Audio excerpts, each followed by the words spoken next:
This is a great identifier, and it's certainly something that you can bring a criminal charge on. So we're able to do that, and they're called John Doe warrants or John Doe cases. One of the most significant things about DNA is that it is very good, the technology we use currently, to go into a database. And we have a national DNA database, and just recently this year, the United States DNA database passed the United Kingdom's DNA database for the number of individuals and profiles that they have in that database. We have about 5 million people in our DNA database. The UK has about 4.5 million people. Of course, they don't have as many people as we have, so they average about 300 or 400 hits a week on their DNA database. They believe they have most of their criminal population in their DNA database, and of course they take DNA from individuals for all kinds of offenses that we don't in the United States. Per population, they have about 8% of their population in their DNA database. We have about 0.8% in our DNA database, but our DNA database did grow beyond theirs. Every state in the United States takes DNA from individuals, some for convictions like sexual assault and homicide, most for felony convictions, and then there's some states that take DNA upon arrest for a felony offense. The way it works is if you looked at the Denver Police Crime Lab, that's the local lab, that's our lab in Denver. We take our DNA profiles. We don't do any databasing, so what we do is we upload all the DNA we get from criminal cases to the CBI lab. The CBI lab has the responsibility of not only running forensic cases from all over the state of Colorado, with the exception of Denver, but they also do all the databasing of the convicted felons in the state of Colorado. And in 2007, all convicted felons, no matter what you get sentenced to in Colorado, have to give a DNA sample to go into this database. And then that is uploaded to the FBI. There's a secret place in West Virginia somewhere. I don't know if it had anything to do with Senator Byrd, but that's where they house the national DNA database. It's all protected and secured. This is all protected by federal statute. If someone were to disclose this information, they would face a prosecution at the federal level, and they would also at the state level. But that's the way it's done. So we're able to take a DNA sample from a rape in Denver, upload it to CBI where it's searched against all the convicted felons, but also all the unsolved cases in Colorado. So we can link rape cases together or murder cases together that way. And then it's uploaded to the FBI. We have gotten hits on individuals that are in Florida, individuals that are in California. One of our most recent hits on one of the men in our burglary project came here to us from Missouri after getting out of the penitentiary for a number of burglaries. We caught him on 13 burglaries that he did here in Denver. I don't know why he came to Denver other than to do drugs and to pull burglaries, but unfortunately for him, we were using DNA to catch burglars at the time, and he's facing a long sentence in our penitentiary.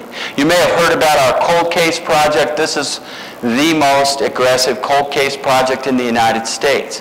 I started it under Bill Ritter in the mid-90s with the Denver Police Department and the Denver Police Crime Lab. We have reviewed over 4,200 cases that were sitting on shelves waiting for somebody to come back and look at those. They're rape and murder cases. The rape cases go back to the early 90s. The murder cases go back into the 70s. If we have the evidence, we go back and we review those cases. What we were looking for in the review was, is there potentially biological evidence that's been preserved that we can run DNA on? We found 1,000 from that group, and we're working through that 1,000, primarily with federal grants. The nice thing about the federal government is they'll give you money to do this work, and so we're in the process of working through that. We've had over 100 hits from our database on cases that we have run DNA on. We've run the DNA in about 400 of the 1,000 cases. You can imagine that this does take time because the crime lab has to do its normal daily work as well as trying to catch up with this backlog that we have. We have been able to bring, of those over 100 hits, we've been able to bring 25 murder or sexual assault type prosecutions. Now, some of the guys that we've gotten hits on are dead. Some of the guys that we've gotten hits on are serving 70 to life for rapes that they already have been convicted of. So sometimes we have to make an evaluation of, do we bring this charge or not? And that's why, so far, we've brought 25. We've been successful in all but one of them. A jury acquitted one of these guys on a sex assault, but the juries will do that on occasion. We were recently lucky enough to be the only place in the United States to receive $1.5 million to continue to do our work. So hopefully I have a full cold case unit now working primarily on murders and sex assaults. The Denver Police Department has a cold case unit full of detectives, which I think there's 5, and we got 5 analysts to run DNA on these cases.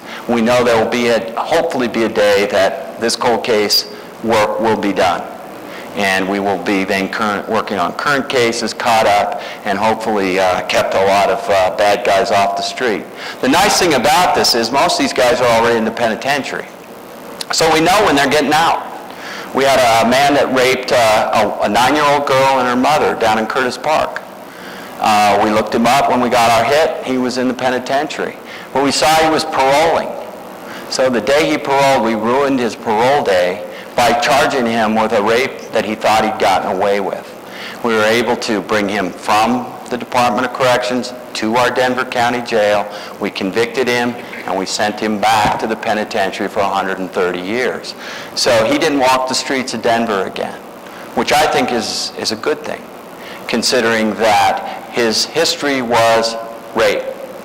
This was one he thought he got away with, and he didn't. So it's important work.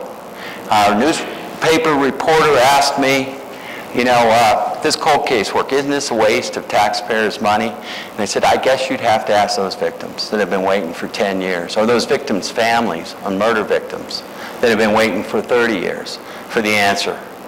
I'm probably not the person to ask on that. This is Mr. Jackson. That's the story I just told you. The other thing that we were lucky enough to do is we were one of 5 sites in the United States that got $500,000 to answer a question. And the question was, do you think you could use DNA to solve property crimes? And I went to the initial meeting and I said, I'd give you a one-word answer if you write me the check right now.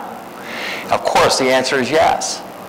Well, we want you to do a little more work than that for the $500,000. So I said, fine, we'll sign up. On Monday, the feds are going to give out the report from all 5 sites to find out, yes, you can in fact use DNA to solve property crimes. It was a 2-year project. We filed 204 cases, primarily burglary cases, where we had no lead at all. But the suspect got hungry, got thirsty, cut themselves when they went into the house, threw a cigarette butt down, and the homeowner said, nobody in this house smokes. That cigarette's got no business being here. We caught a couple in a West Wash Park neighborhood on the same cigarette. They decided to share it while they were in the house. They were both habitual criminals. They were both burglars by trade. The man testified in his wife's trial that he had pulled over 1,000 burglaries in that neighborhood since the last time he'd gotten out of the penitentiary. And we were able to send that couple back to the Department of Corrections for about 24 years. But we reduced the burglary rate in West Wash Park by 41%. That's how busy this couple was in that particular neighborhood. Burglaries are down 27% in Denver since we started this program. These are people that go into your homes where when you're at lunch like this, their job is to steal your things. And if you pull 200 burglaries a year, you're bound to get thirsty, you're bound to get hungry, or you're bound to cut yourself as you're going in. And that's what we've worked closely with the Denver Police Department to pay attention to that. If there's a water bottle sitting on the floor of the kitchen and the homeowner says, hey, that was not that way, collect that water bottle, because we're going to get DNA, saliva, off the rim of the bottle. We're going to get saliva off of the cigarette butt. You know, the day of just, hey, I'd wash that item of clothing, lady, before I wore it again, which I heard a detective say in that original rape case that I handled, which probably had some significant DNA evidence. Those days are hopefully over in Denver. And a big part of it is this training that we did as part of this project. In the project, we caught 95 habitual burglars.